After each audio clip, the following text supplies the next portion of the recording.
We played earlier a little bit of a clip from the Cup semi-final up in Scotland yesterday, where the Celtic fans were all chanting, you can stick your coronation up your as they would say. I'm not going to repeat that, but we're not going to play it again. But up in Scotland, there's a few people who probably are not going to be pledging allegiance to the King. But let's talk now to Mark McLaughlin, political correspondent up north of the border there, because Kate Forbes, you remember her? She was the woman who we thought might win the leadership election when Nicola Sturgeon surprisingly stood down. She didn't, but she's apparently now plotting an SNP shadow government. It goes from bad to worse for the SNP up there, I think, for the moment. Mark, a very good afternoon to you.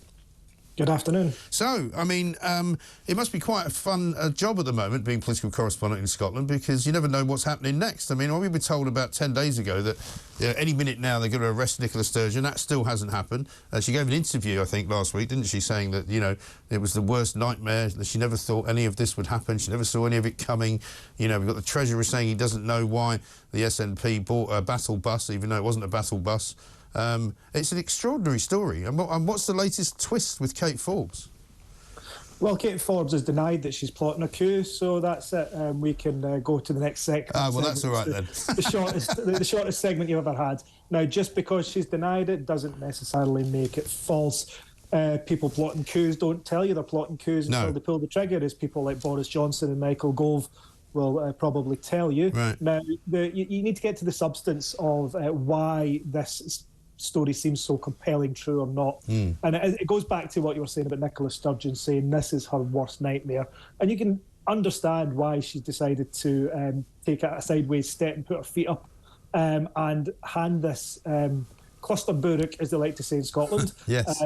to the next candidate, who happened to be Hamza Yousaf. Now, he has pitched himself as a continuity candidate. He's like the successor to Nicola Sturgeon, which means he's going to have to carry this huge burden that she has bequeathed to him. Yes. And the question is, you know, can he survive this? So what the story on Sunday said was that Kate Forbes is planning a shadow government so that she can pretty much step into the breach when Hamza Yousaf has to carry this huge weight. And there's loads of things coming down the road.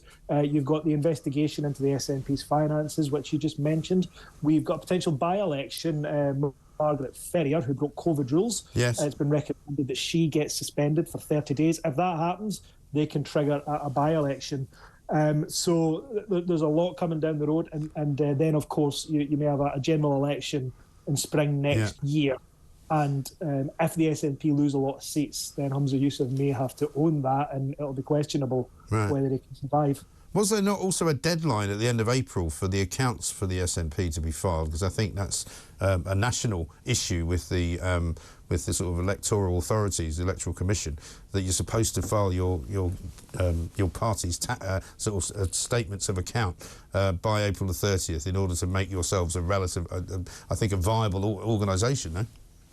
There are various deadlines associated with this, but yeah, you're absolutely right. The SNP is struggling to find an auditor. Now, if they don't find an auditor, they could lose out on, you know, lots and lots of short money, they call it. It's the money that opposition parties get at Westminster. And the SNP is the third biggest party in Westminster, so they get a lot of money.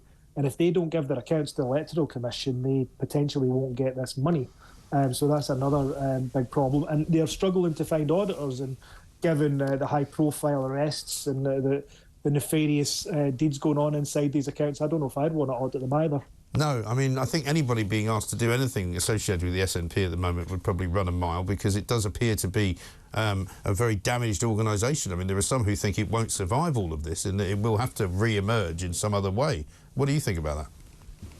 I think that's questionable. I think if you look over at Northern Ireland, for example, there was this phrase that emerged during the independence referendum, and it was the Ulsterisation of Scottish politics. Right. Now, Scotland is divided on constitutional lines.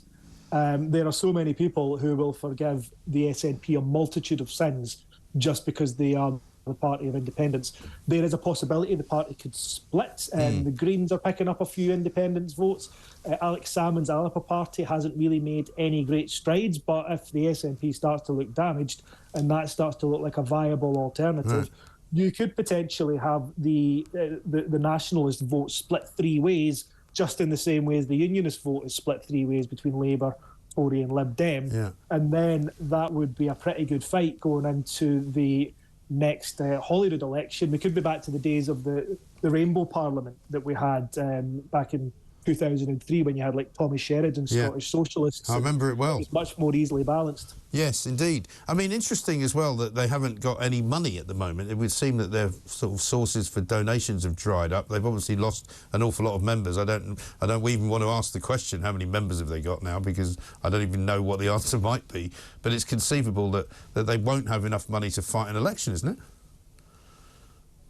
Well, 70,000 members at last count, down from about 100,000, although we have been lied about that before. Yeah, but haven't there been more losses since Nicola Sturgeon stepped down, though? I haven't seen the latest figures. I think I saw that they'd actually gone up slightly in the press releases. But, yeah, you're absolutely right. There's a general election coming down the line.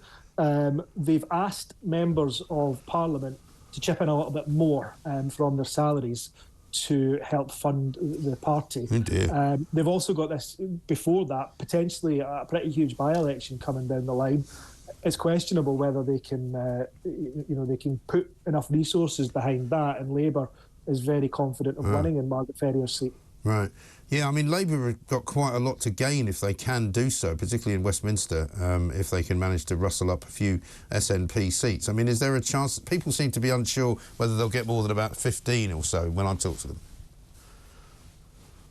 I would say 15 would be quite low. That would be quite an earthquake. Now, after the 2017 snap election, they went down to, I think it was about 35 seats, down from this huge 56. Now, that seems to be a backlash against Nicola Sturgeon pushing for a second independence referendum just 3 years after the first one. So, 15 would be devastating for the SNP. I don't think Hamza Yousaf could survive that. If I was going to bet, I would say they would probably be in about the mid-30s. Oh, really? OK. Well, I mean, extraordinary. That would be very interesting indeed. Mark, thank you very much indeed. Mark McLaughlin there with the latest from Scotland, where the wheels have literally come off the SNP. Nobody knows where they've gone or where they'll lead or where they'll be found, because a wheelless SNP has got nowhere to go, quite frankly.